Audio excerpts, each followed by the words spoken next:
business phone where only business takes place. That's good because we're recording right now. I've got my personal one. I don't care if we're recording. Hey, this is Mackie. We're back with another episode of the Hidden Threads podcast, and you kind of caught us off script there. We were discussing Juice's multiple phones.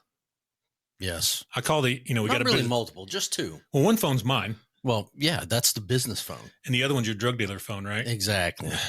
You selling what? Amino Tasty acids? cakes and stuff. Amino acids and stuff, or what? That's healthy. I don't want that. You don't want healthy stuff. All right. So today we got some good stuff. We're going to get into our backgrounds a little bit. We covered my background a lot, so we're going to be getting more into Juice's.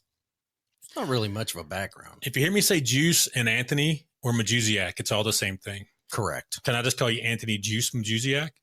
I would prefer you didn't. AJ, you're the boss. AJM. Yeah, you're the boss. You do what you feel. I prefer Juice because I don't speak Polak. Yeah, exactly. Anyway, that's not very nice what I said to you. Well, it's okay. Yak Shamash? Yeah. Anyways, so we'll get into how we both first got into private investigation. To start with you, I know a little bit about your background. Well, I know a lot about it. Yeah. I know you're in the Marines and you did a little National Guard time. Yep. But then you got out. Did you go straight into law enforcement or what did you do right when you quit with the military? So when I got off active duty, I went to learn how to wrench on motorcycles. Okay. That sounds fun. And then I worked in machine shops for a while, moved around a little bit more, and wound up in South Carolina. And somebody said, "Hey, you want to go get a job at the prison?" Oh, yeah. So that's where it started. They kind of not bullied, but they said, "Oh, you're too small. You couldn't work at the prison." Really? Yeah. So Juice is vertically challenged. I am. But he makes up for it with heart, though. If I had a heart, yeah. Get a black heart. How about that? So at the prison system, was that in South Carolina?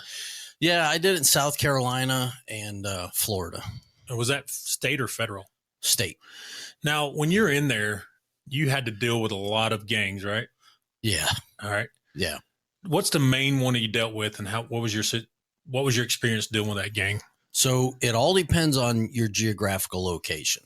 Mm-hmm. In South Carolina, they have different gangs than they would in Florida for your main gangs on the compound. But your gangs, they're pretty much the same. They're just, preying on the weak that come into prison, mm-hmm. and they make victims out of everybody they can. So right. The gangs still operate the same way. There's drug trading in prisons. There's territory in prisons. Really? Yeah. Oh yeah. What was the main gangs you dealt with? Nazi lowriders. Let's do South Carolina first. What was South Carolina? Mm-hmm. You had Charleston DBL, which is the main one. You still had Black Gangster Disciples. You had Latin Kings. You still have all the big ones, and then you have smaller subsets off each one. Right. Now, when you were dealing with these guys, do you have women in that one? No, it's strictly male. I don't know if some of them. I know they have. You'll have a big prison. One side's male, one side's female, and they don't ever interact. No, this was a all male facility, and it housed death row inmates. Did you have female guards? Yes. What's your situation? How'd that work out for you? A lot of the times it worked out good. Some of the times mm-hmm. it worked out very bad. The inmates would give them a little bit too much attention sometimes, right? And they would eat it up. And next thing you know, they were bringing in contraband and mm-hmm. everything else, and giving the inmates intel on operations inside the facilities. How y'all did stuff. Yeah. Now back to the gangs, though. You said the Charleston DBAs. What does that stand for? Charleston DBL is down by law. It's down by one law. of their prevalent gangs in the area. Is that motorcycle or is it just drugs? Nope. That's it's a African American gang. Oh, okay. All right. That's in the area. So they're mainly drugs, right? Yes. All right. Drugs and prostitution. Okay. Now, when you were working with these guys, or you kind of worked with the inmates, right, to make life easier, right? Yeah. If you just went in with a heavy hand and said, "My way or the highway," like in the old days, they would turn on you, right? Yeah, they would make your day miserable. But mm-hmm. the thing is, even though they're inmates, they're in these facilities, mm-hmm. they're still people. Mm-hmm. And if you treat them with respect, they'll treat you with respect back. But if you just go in and you just try and make their day hard, Mm-hmm. you're not going to last long. Okay. You're going to be miserable. Okay. But if you go in there and you're hard and strict when you need to be, Mm-hmm. they'll respect you. Right. Now, did you ever get into investigations in that role? Everybody in that gets in law enforcement, whether it's behind the wall or on the road, Mm-hmm. everybody does investigations on a daily basis. Right. There's so much stuff going on behind the walls Mm-hmm. that you have to wear a lot of different hats. So you're always gathering intel, right? Always listening. Always. Now, do you have guards that were not in tune with that and just kind of showed up and did their 12 hours and left and didn't? They just kind of did the minimum, I guess you'd say. Yeah, the officers would come in, they'd do their 8 or 12, and then they'd hit the gate.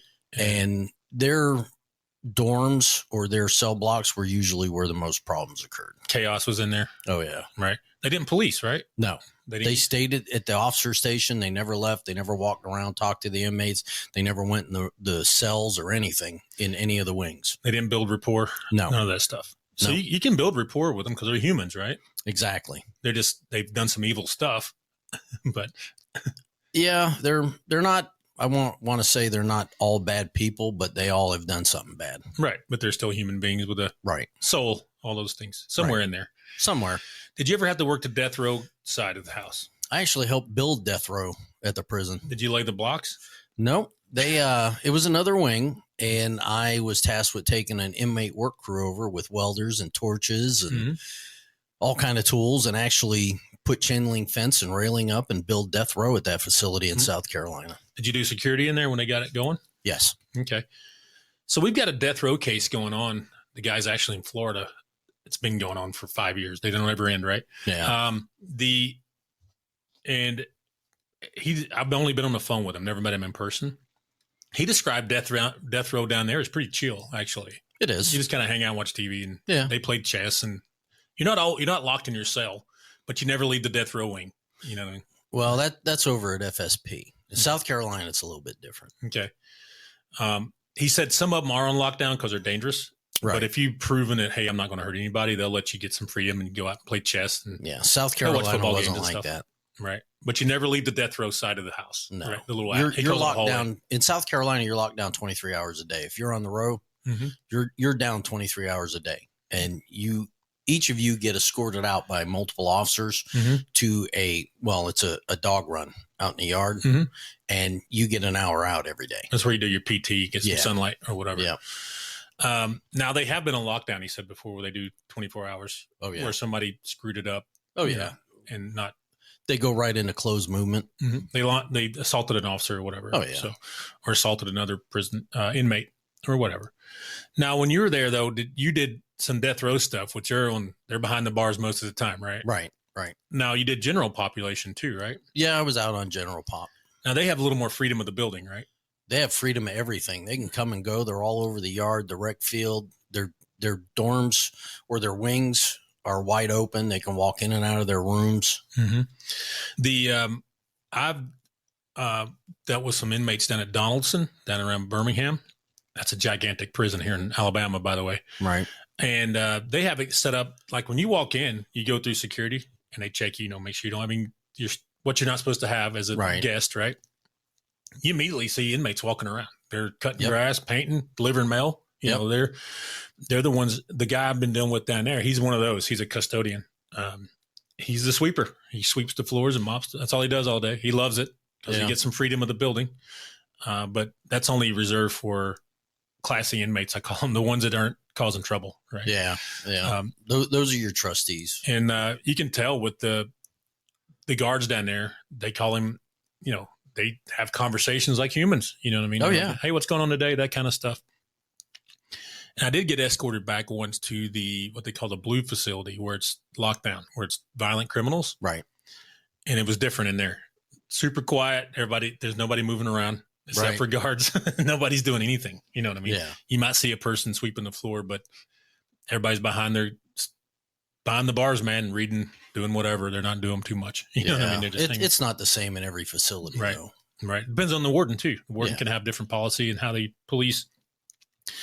Now, when you're doing this, we're sticking on corrections a little bit here. Is that all right with you? Yeah. Yeah. I think corrections gets a bad rap in the United States because of movies, just like private investigators get a bad rap because of movies.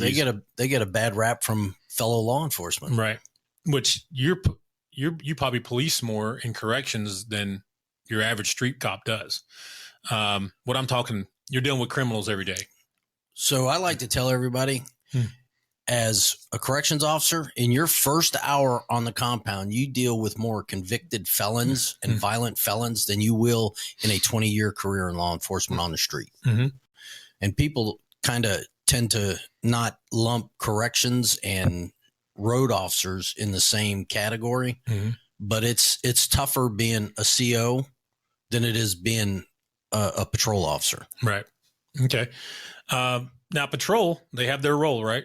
They do. They're out with a community where you're dealing with people that have committed crimes, but they're not locked up yet. And you're just dealing with the general population, getting information from them, right? Absolutely.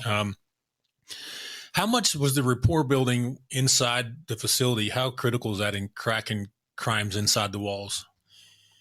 It's probably the biggest part. If you're what they call a new cock, new fish, new officer, those inmates aren't going to talk to you because they don't know you. You don't have that rapport, but your actions speak louder than your words.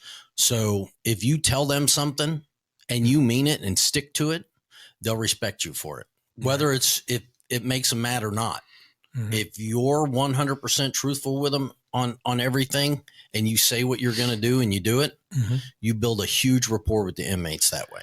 If you lie to them one time, though, that rapport's gone. You'll never get it. Yeah. They just clam up and go through their day. You'll never get anything from them.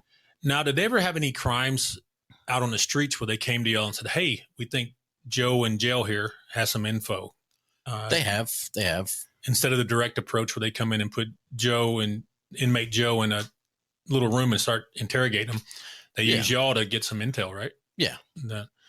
That's interesting. I like that idea better than the TV version where they lock them in and start banging their fists on the table. Yeah, that ain't going to happen. The inmates just sit there and laugh at you and you're done. Makes for good TV though, right? Yeah, I guess. I don't watch cop shows anymore. Really? I can't stand them. I don't much either. I watch the Datelines a little bit with my wife. They always get caught on there, by the way. Yeah. So they don't always get caught, but on that show they do caught. On that one. Yeah. Maybe 20 years later, but they get busted eventually. Yeah. So I try not to watch any of that. It frustrates me. It does me too. Sometimes the approach of how they go about dealing with people frustrates me. I'm more the low key approach. Hey, let's talk like humans instead of interrogating and dragging people down the road. And most of the time, that's the way I was. I was very low key. I was very approachable, whether it was in house or on the road. But there was a time I can go in there and I could be that guy that you don't want coming in there. The bad cop. So. But they knew it was coming. Right. And they still respected that. Right. Yeah. As Mama used to say, you get more flies with honey, right? You do. Yeah. So, all right, we're going to take a break here. Everybody gets to hear a commercial. We got to sell stuff, man. But all right, we're going to take a break. We'll be right back talking more about this. Yep, safe online dating. It's a big deal. So maybe you met the person of your dreams on Tinder or one of the other platforms, and you're getting ready to meet up with them in person. Or maybe you've been in a long-distance online relationship with them. You just want to know who they are. Well, we have a tool called TLOXP. It's only available to federal agents, police forces, and private investigators. Hey, that's me. And we can tell you about their bankruptcies, judgments, evictions, divorces, arrest record, important things you need to know before spending any more time with this person. All right, get to know who they are and confront them with it, or just break up with them, whatever your choice is. But you have to call us or fill out the information on the link below. You're going to hear from a real private investigator that's going to go over this data with you, go over the pricing options with you, and get the information you need to be safe online. Don't wait any longer. Click the link or give us a call to get started. The number is 866-910-7499. Again, 866-910-7499, or click the link. Hope to talk to you soon. Know why I like you. All right, we're back. And Juice was just saying in the break, he don't know why he likes me. I don't. I really don't. I was calling him old in the break. He's only 65. How old are you? 50 something. 50. I'm 50 something too, on the lower end of that. But I don't like giving my age out. He did bring me a gift today. I did. Death from Afar. And that's a signed copy. The history of Marine sniping. I was a Marine sniper, Juice. Do you know that? Yes, I did know. Juice went through one of my sniper courses I used to do. I did. Was it pretty good? Yeah, it was actually a very good course. I enjoyed it. More of a short urban type thing. We did a little bit of rural. Yeah. We don't have, there's not many 1,000-yard ranges around here. No. But we did some field craft and those kind of things. Yeah, it was a good basics course. Yeah.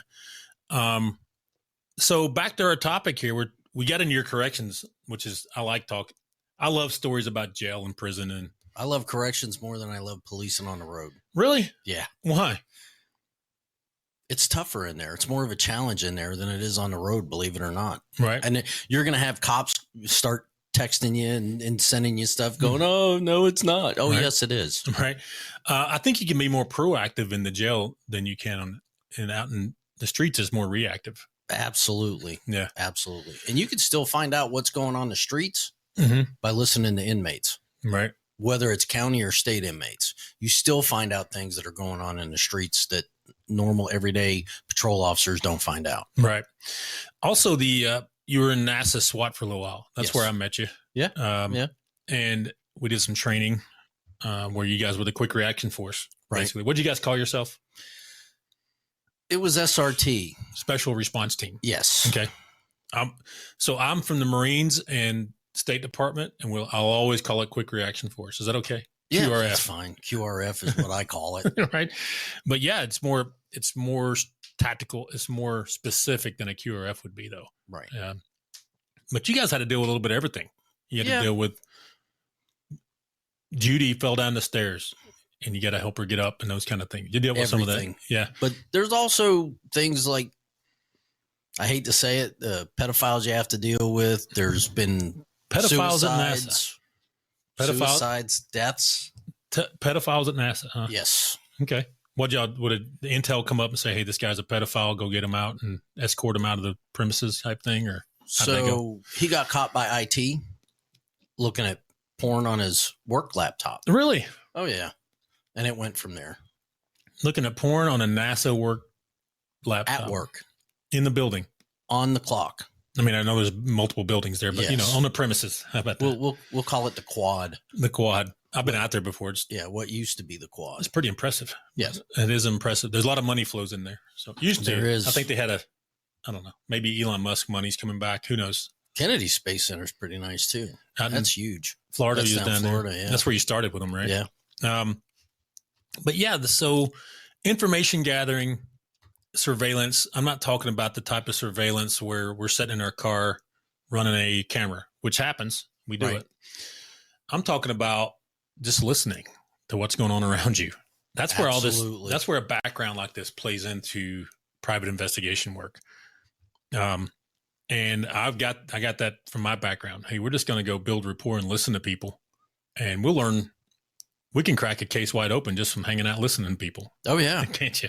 I don't care if it's an adultery case, custody case, criminal, whatever. What do you think about that? Just building rapport and listening to people. Do you think it works? Absolutely. 100%. Sometimes it's easier that way, in my opinion. Yeah. It breaks down the wall where they'll open up to you, and sometimes you'll hear something. You say, oh, did you hear about this or that? And then it turns into a huge evidence gathering. Yeah. And we do it on Facebook as well. That's what we call the city square, town square, right? People chat on there all the time. Yep. Fortunately for us, we got some software that help us aggregate. That's a big word, Juice. Ooh, aggregate. I like that. Pull all that information together in one spot for us. I like that. And we can take a look. And we can search it. You might get 3 million pages of data, and you can use search terms and search it. Right. That's what the NSA, you name it, that's what they're doing.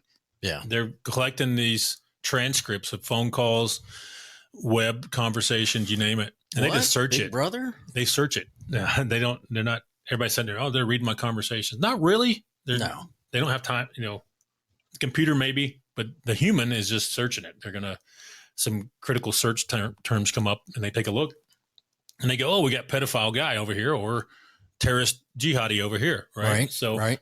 and they go get the feds and they go take a look at this person. That's how it goes. A lot of people think that there's some guy in a basement or in a dungeon reading your text messages. Not really. The computers are. The software is, but the humans are just searching.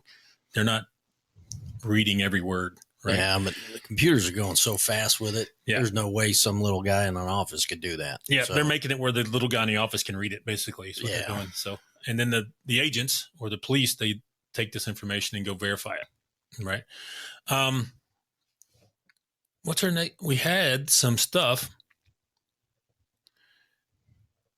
Let's talk more about how this translates. So, in my experience with the Alabama Private Investigations Association and board and stuff, I'm going to get hate for this, but when I first started, you just had to say, hey, I want to be a PI. Take the test. You study for the test, and you got it. As long as you passed the background, all right, you could get your PI license. There was no prerequisite. It used to be you didn't even have to take a test. You just open a business. Yeah, that was like 2011. I think they started that. You had to have a license. Now it's got more strict, which I'm kind of happy about. It brings a level of professionalism to it. But when I first started this in Alabama, I just went and studied, took a test, passed a background investigation. I was good. And I got on Google My Business and said, hey, I'm in business. That's all you had to do. And we had a range of people saying they were a PI. We had people just said, I'm a PI today. All right. They might have been Johnny the welder up the street. Some of those people are excellent PIs, by the way. But a lot of them were goofy, had no low-level professionalism. You ever seen those before? Yeah, a lot. Now, Florida, they had a higher level when you started down there, right? No, believe it or not, in Florida, because of my law enforcement background, I just had to apply, but you had to be sponsored by an agency. Like we do now in Alabama. Right. So back then, when I started doing PI work, you just had to put your credentials in from law enforcement and stuff and apply and be sponsored by an agency, and you got your PI license. Right. Now we got the sponsorship program in Alabama, where if you don't have a certain amount of background, you have to get a sponsor like me or you can sponsor people. Right. And they apprentice under you. And I think that's going to raise the professionalism. I think it's a huge win for this profession. Right. We look goofy sitting here today, but we got a backgrounds that says, hey, if you give us some money, we're going to work this and be diligent, and we're going to follow the scientific method of assumptions, test it with tools, and then spits out facts on the other end, or no facts. Right. It's not a just wing it, fly by the seat of your pants kind of thing. There's methodology behind all of what we do. Now, if you've done business with us before, you may look and say they are flying by the seat of their pants sometimes. But when we get into that testing part of the method, where you come to us and we come up with our own assumptions and we test it either through surveillance, digital tools, interviews, you name it. We're testing these assumptions, right, to see if they're fact. And believe it or not, me and Juice, we were average students in school and stuff, right? Very average. We use scientific method in our thought process during the day. Right. We only report facts, right? Correct. So if it's an assumption and we were not able to, through testing, surveillance, digital tools or interviews, then, and it was still not a fact at the end, we cannot prove it a fact. We're going to say it in there. Hey, this is still an assumption. Right. We can't say it's a fact. But when it does prove a fact, we do report it and we say, look, facts, whatever it is. It could be a variety of things, right? Right. So what are your thoughts on that, Juice, for people that just kind of wing it and don't have any methodology behind their process? Yeah, I don't think they last long. I don't think their cases are as put together. It shows their experience level, show their professionalism, shows just through their daily operations. But when you look at some of the reports I've seen, they're not even close. Right. And they put opinions and assumptions, and I try and tell everybody it's, you're working on a hypothesis and you're either going to prove or disprove it.